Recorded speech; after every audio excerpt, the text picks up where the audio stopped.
Fərqi yoxdur, hicablı ya hicabsız, evdən çıxanda bəzənir, filan giyinir, nə üçün?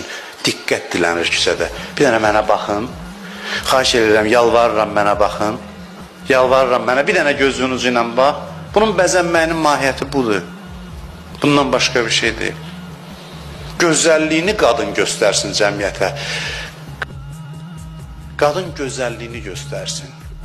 Qadın intellektini təqdim eləsin. Qadın insan yetişdirsin.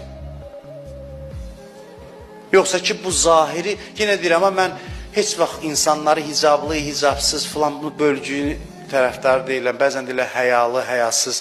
Yəni bu məsələləri mən başqa baxışla baxıram. Başqa baxışla baxıram. Yəni sırf həya meyarı deyil. Çünki əksi də görünür. Yəni bu məntiqlə irəliləməyin, bu məntiqlə hicabı əsaslandırmağın tərəfdarı deyiləm. Örtünmə ümumiyyətlə, örtünmə özü bir gözəllikdir, gözəl səhnədir.